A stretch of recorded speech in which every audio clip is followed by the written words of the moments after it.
আমাকে কথা বলতেই হবে ইনশাআল্লাহ, কারণ আগামীতে আবার আপনাদের সাথে দেখা হবে কিনা আমি জানি না। কথা বলতেই হবে। বসেন, কেউ দাঁড়িয়ে থাকবেন না। আমি দেখতে পাচ্ছি বাংলাদেশের ভাগ্য আকাশে উত্তর গগনে কালো মেঘ জমা হয়েছে, ঝড়ের পূর্বাভাস লক্ষ্য করছি।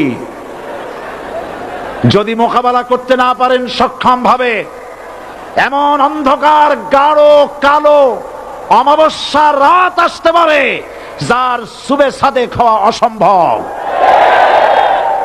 সুতরাং আপনারা কি কাপুরুষের মতো কাফের মুশরিকদের গোলামি করে মরতে চান? বিড়ালের মতো 500 বছর বেঁচে থাকার কোনো লাভ নাই। সিংহের মতো 1 ঘন্টা বাঁচতে চাই। আমাদেরকে বলা হয় সাম্প্রদায়িক উস্কানিমূলক কথা নাকি আমি বলি। পত্রপত্রিকা দিছে না তারা? সাম্প্রদায়িক উস্কানি কথা, সাম্প্রদায়িক উস্কানিমূলক কথা বলি, সেই জন্যই বোধহয় শত শত মুসলিম আমাদের কাছে এসে মুসলমান হয়। মানুষে আর বোকা বানানো যাবে না। যাবে কি? আর বোকা বানানো যাবে? তারপর বলছে কি, এরপরে বলছে আমাকে বলছে রাজাকার। শুনে রাখো, চট্টগ্রামের লক্ষ লক্ষ জনতা, পার্লামেন্টে যখন আমাকে এই কথা বলা হয়েছিল, আমার পার্লামেন্টের কলিগ জাফরুল্লাহ চৌধুরী সাহেব বসে আছেন এখানে, হ্যাঁ, জাফরুল ইসলাম চৌধুরী বসে আছেন পাশে, প্রধানমন্ত্রী সুদ্ধা, অন্তত 3 শতাধিক পার্লামেন্টের সম্মানিত সদস্যরা সেদিন বসা। 1997 সনের বাজেট বক্তৃতা যখন আমি করতেছিলাম, ডক্টর কুদরতে খোদা, নাম রাখছে কুদরতে খোদা, আসলে গজবে খোদা। এই লোকটি নাস্তিক, ইসলামের চূড়ান্ত দুশমন। তার প্রণীত শিক্ষা ব্যবস্থার যখন সমালোচনা করছিলাম, ট্রেজারি বেঞ্চ থেকে আমাকে বলা হলো রাজাকার। আমি আমার সমস্ত শক্তি একত্রিত করে বলেছিলাম শুধুমাত্র হিন্দুস্তানের রাজাকারেরাই আমাকে রাজাকার বলতে পারে।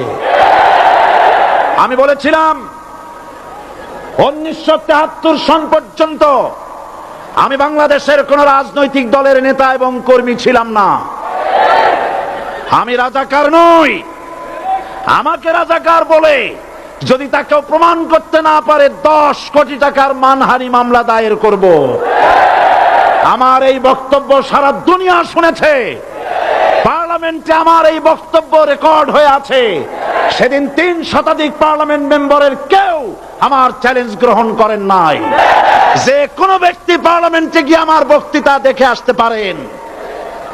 এরপরে 1997 সনের 7ই অক্টোবর দৈনিক জনকণ্ঠ পত্রিকা যখন আমার বিরুদ্ধে লিখলো, সেই পত্রিকায় সাইদির ওপেন চ্যালেঞ্জ 8ম পাতা, 1997 7ই অক্টোবর, এত বড় 2 কলামে হেডিং।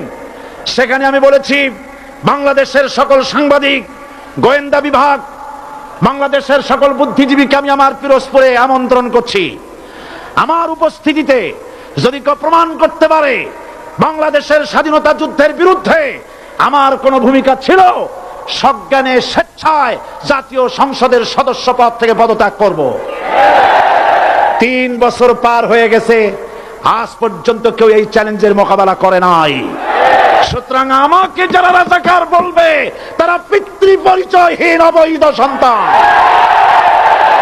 1971 সনের, শোনো মুসলমানেরা, 1971 সনের কোন কাদা সাইদির গায়ে লাগে নাই।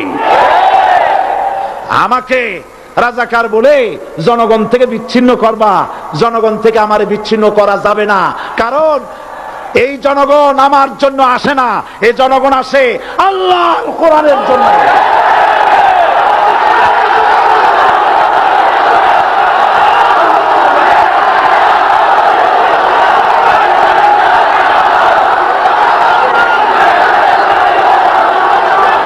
আজকে আর যারা ইসলামের কথা বলে, যারা ইসলামের কথা বলে তারাই রাজাকার, তারাই মৌলবাদী। মৌলবাদী বললে আমরা অসন্তুষ্ট হই না, কারণ মৌলবাদী শব্দটা আসছে মূল থেকে। মৌল শব্দ এসেছে মূল থেকে। মূলবাদী তার মানে যারা মূলে আছে। মূল হলো কোরআন, মূল হলো হাদিস, মূল হলেন আল্লাহ, মূল হলেন আল্লাহ রসুল। আমরা আছি মূলে। এখন বলেন তো মূলের শক্তি বেশি না আগার শক্তি বেশি? আমাদের যারা মৌলবাদী বলে ওরা হলো আগাবাদী। মূলে আছে কত কোটি? 12 কোটি। মূলে আছে কত কোটি? আর আমাদের যারা মৌলবাদী বলে ওই থাকো গাছের আগায়, আমরা মূলে। লাভালাভি বেশি করবা না, 12 কোটিতে গাছের গোড়া আসতে নানা দেবে, মামু বাড়ি দিল্লি গিয়ে পড়বা, বাংলার জমিনে জায়গা হবে না। এ কথা বিশ্বাস করো।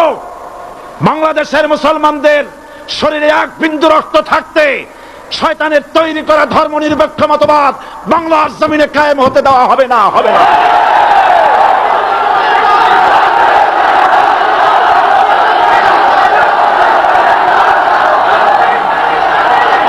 রাসূল করিম সাল্লাল্লাহু আলাইহি ওয়াসাল্লাম কোরআন প্রতিষ্ঠার জন্য আন্দোলন করেছিলেন।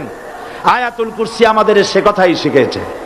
আল্লাহ রাব্বুল আলামিন বলেন, আল্লাহু লা ইলাহা ইল্লা হুয়াল হাইয়ুল কাইয়্যুম। প্রাণ খুলে পড়েন, আল্লাহু লা ইলাহা ইল্লা হুয়াল হাইয়ুল কাইয়্যুম। আল্লাহ হচ্ছেন তিনি, যিনি ছাড়া কোনো ইলাহ নাই, আইনদাতা নাই, বিধানদাতা নাই। আমরা মানুষের তৈরি করা আইন মানি না। 12 কোটি মুসলমানের দেশে আইন তৈরি করবে মানুষ, আমরা মানব না। পার্লামেন্টে তৈরি হতে হবে কোরআন দিয়ে, পার্লামেন্টে আইন তৈরি হতে হবে কোরআন দিয়ে। সুতরাং ভয় যতই পান আর যতই ষড়যন্ত্র করেন, 4 দল যখন একত্রিত হয়েছে, ঐক্যবদ্ধ থাকবে, সরকার ঐক্যবদ্ধভাবে গঠন হবে, নির্বাচন ঐক্যবদ্ধভাবে হবে এবং কোরআন হবে, আল কোরআনের পার্লামেন্ট হবে বাংলাদেশে।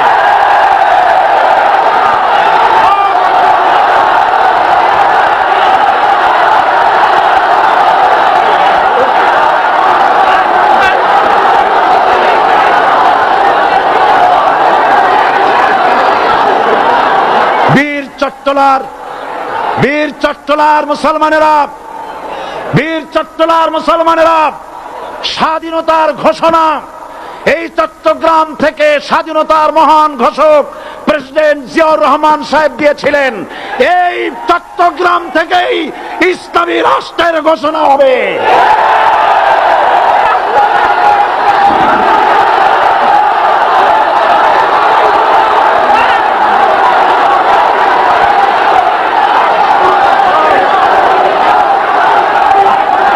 আশাবাদী আপনারা অবশ্যই তা পারবেন। আমি 100% বিশ্বাস করি ইনশাআল্লাহ। কারণ যে ষড়যন্ত্রের মোকাবেলা করে স্থানীয় রাজনৈতিক দলের নেতৃবৃন্দ কোরআনের মাহফিল সিনায় এনেছেন, আমি প্রথম দিনই বলেছি চট্টগ্রাম তাফসিরুল কোরআন মাহফিল কোন রাজনৈতিক দলের প্রতিনিধিত্ব করে না। এটা কোন জামাত শিবিরের একক সম্পদ নয়, এটা চট্টগ্রামের মুসলমানদের কলিজার টুকরা তাফসীরের মাহফিল। সুতরাং এই মাহফিল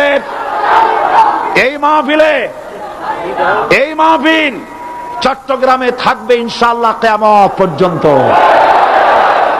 144 ধারা 288 হয়ে গেছে, ষড়যন্ত্র পায় পায় চলে গেছে।